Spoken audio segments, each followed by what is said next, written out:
Hi, I'm Graham Blackburn. You want to learn how to make a bead? Stay tuned.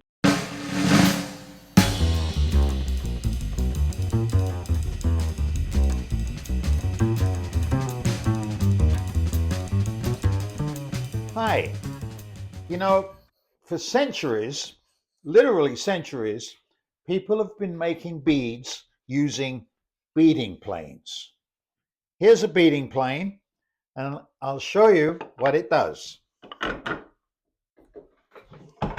It has a fence and it has a bead of a particular size, and all that needs to be done is you hold the fence against the wood and you plane. Since the plane has a depth stop, when it stops cutting, the bead will be finished. There you see, it almost doesn't make any more shavings. That's it. How easy was that? Now, these beading planes come in a whole range of sizes. If you look up here, you can see all of these are beading planes. And you'll notice that not only are they different sizes, but some of them are multiple beads. Here's an example of a plane that makes multiple beads. And the technical term for multiple beads is actually reeding. So I'll show you how that works. Put the wood in the vise, put the plane on the wood, and do exactly the same thing.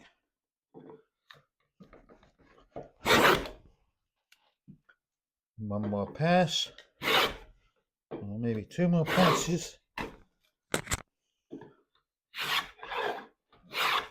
And that's it. That's how easy it is to make reeds.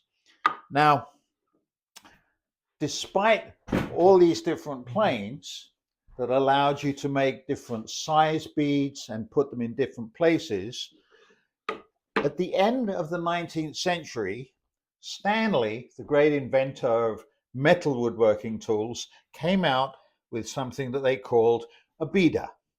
And this is the Stanley number 66, and you can actually see the patent date on there was invented in 1869 or 1898.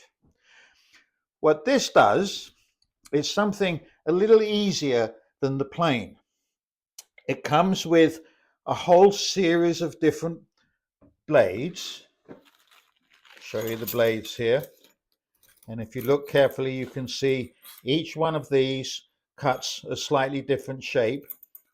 Not only that, they're usually provided with a couple of blanks. So with blanks, you have the ability to cut your own profile in the event that you wanted to match some antique that you're restoring. The way that the tool actually works is that it has a fence, and it actually has two fences. There's also a curved fence for going around, but I'm just going to show you what happens with the one fence. You put the wood in the vise,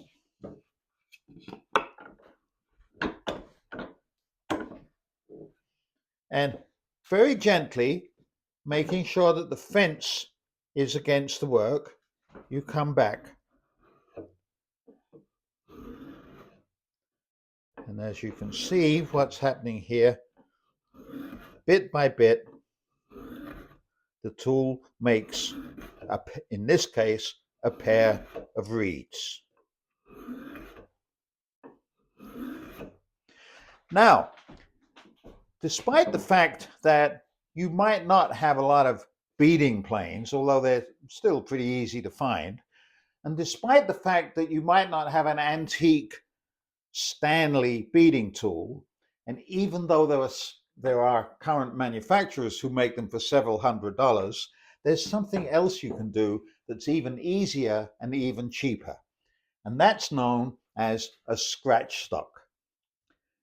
Now, a scratch stock is just Any piece of scrap wood that you find, in this piece was a piece of oak, and I cut it into a little L shape, and then you take a piece of metal. You can even take one of these blades if you have it, or you can cut up a piece of your child's lunchbox or a piece of broken bandsaw, and you can make a profile, and you can do the same thing that we did here by dragging it across the wood.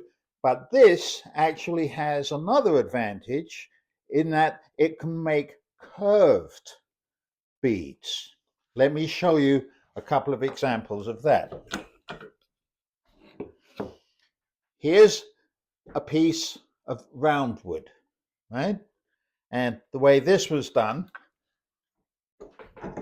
is you put the scratch stock against the wood and you simply drag this back, and as you can see, that's how it makes a nice round curve. And the advantage of this over this, apart from the fact that it's less expensive, is that I've rounded the bottom of this, so it makes it really easy to follow around. It will also work on the other plane. Here's an example of something that's inside. Here we have a concave piece of wood, making sure I'm going with the grain. I do this, and the scratch stock will form a nice little bead here. I want to make sure that I always go with the grain here, otherwise it'll tear out. So I do this, and eventually I'll have a nice bead here. You can also make a corner bead.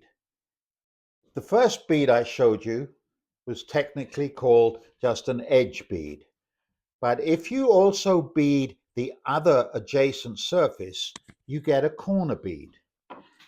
And with the scratch stock, something that is difficult to do or impossible to do with the plane and difficult to do with the expensive tool, I can plane a corner bead on a round surface.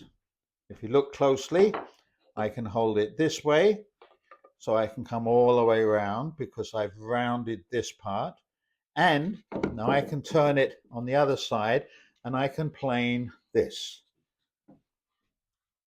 For my money, much as I love the beading planes, I really like the scratch stock because it can do curves as well as straight things. Plus the fact that if I loosen the screws that hold the two pieces together, I can move the blade anywhere I want, so that instead of making a bead that's right up against the corner of the workpiece, I can make the bead in the middle. And of course, if I used a blade that had multiple teeth to it, then I could do reading. I think that's a pretty easy and simple thing to do. Just one of the advantages of doing woodworking by hand. So if you like that and you want to learn more, don't forget to press the subscribe button and then the like button. See you soon.